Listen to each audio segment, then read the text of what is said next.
Hi అండి. నమస్తే. Welcome to our channel. ఇవాల్టి మన వీడియో వచ్చేసి శంఖం పువ్వులతో టీ అయితే తయారు చేసి చూపించబోతున్నానండి. అలానే ఈ శంఖం పువ్వుల టీ తాగడం వల్ల మనకి కలిగే ఉపయోగాలు ఏంటనేది కూడా నేను ఈ వీడియోలో అయితే మీతో షేర్ చేసుకుంటానండి.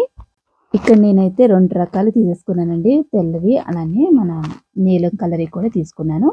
వీటిలి వెనకాలన్న ఆ తొడిమలు ఏవైతే ఉన్నాయో వాటిని మీకు ఇష్టమైతే తీసేసుకోవచ్చు. లేతే ఉంచుకున్నా మరేం ప్రాబ్లమ్ ఉండదు. ఇక్కడ స్టవ్ మీద అయితే నీళ్ళు పెట్టుకున్నానండి. బాగా నీళ్ళు మసులుతున్నప్పుడు ఈ శంఖం పువ్వుల్ని శుభ్రంగా వాటర్‌లో కడిగేసుకొని ఈ మరుగుతున్న నీళ్ళలో వేసేసేయండి. ఇలా కొంచెం మరిగేసరికి మనకి ఆ బ్లూ కలర్ ఏదైతే ఉందో అంతా కూడా నీళ్ళలో కలర్ అనేది మారుతుంది. చూస్తున్నారు కదా!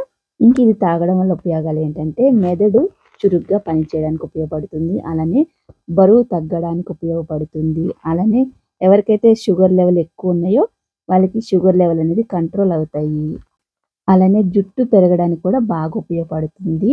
తర్వాత వచ్చేసి మైగ్రేన్ ఎవరైతే తలనొప్పితో బాధపడుతున్నారో వాళ్ళకైతే ఈ టీ వల్ల చాలా ఉపశమనం ఉంటుందండి. తలనొప్పి అనేది తగ్గుతుందనమాట. క్యూర్ అయితుంది. ఇంకా వచ్చేసి ఎవరికైతే బ్లడ్‌లో కొలెస్ట్రాల్ ఎక్కువ ఉంటాయి కదండీ! అవి తగ్గించి గుండెపోట్లనేది రాకుండా చేస్తుందనమాట. ఈ శంఖం పువ్వు టీ వచ్చేసి. ఇంక ఇలా చెప్పుకుంటూ పోతూ ఉంటే చాలా ఉంటాయండి దీని బెనిఫిట్స్ అయితే. శంఖం పూల టీ మీరు హ్యాపీగా తాగొచ్చు. ఏం భయపడనవసరం లేదు. ఇంకా మీకెక్కడ దొరికితే అక్కడ రోజు తాగాలని ఏం లేదండి. వారంలో 2 సార్లు తాగినా దీని ఉపయోగాలైతే మన బాడీకనేది చేరుతుందనమాట. ఇంకా ఫ్రెష్ పువ్వులే ఉండాలని ఏం లేదండి. కొంచెం వాడిపోయిన పువ్వులతో కూడా మనం చేసుకోవచ్చనమాట. ఈ టీ వచ్చేసి. అలానే ఇక్కడొచ్చేసి 2 కప్పుల్లో కూడా సేమ్ కలర్ ఉంది కదండీ! ఇప్పుడు నేను ఒక కప్పులో అయితే నిమ్మకాయ పిండుతాననమాట. నిమ్మకాయ పిండంగానే మనకి కలర్ అనేది చేంజ్ అయిపోతుంది. చూడండి. ఒక కప్పులో అయితే నిమ్మకాయ పిండుతున్నాను.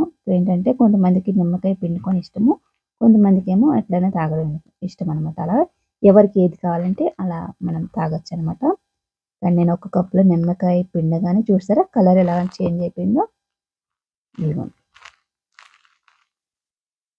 ఇప్పుడు ఈ 2 కూడా కొంచెం వేడిగా గోరువెచ్చగా ఉన్నప్పుడే తాగేసేయండి. మీకు ఇష్టమైతే కొంచెం తేనె కూడా యాడ్ చేసుకోవచ్చు. షుగర్ అయితే ఏసుకోకండి. మంచిది కాదు షుగరు. తేనె వేసుకోండి. ఇక్కడ నేనైతే తేనె కూడా వేసుకోలేదు. డైరెక్ట్ ఇలానే తీసుకుంటాను. ఇప్పుడు ఇదే వాటర్ తోటి మనం ఉప్మాలో వేసుకోవచ్చు. ఈ వాటర్ వచ్చేసి లేదంటే రైస్‌లో కూడా వేయొచ్చనమాట. కలర్ అనేది మారుతుందనమాట. రైస్ కలర్ అంతే. అలా కూడా చేసుకోవచ్చు. వీడియో నచ్చితే లైక్ చేయండి. ఇలాంటి మంచి మంచి వీడియోస్ కోసం మన ఛానెల్‌ని అయితే సబ్స్క్రైబ్ చేసుకొని పక్కన ఉన్న బెల్ ఐకాన్ ఆల్‌లో పెట్టుకోండి. Thanks for watching. Bye bye.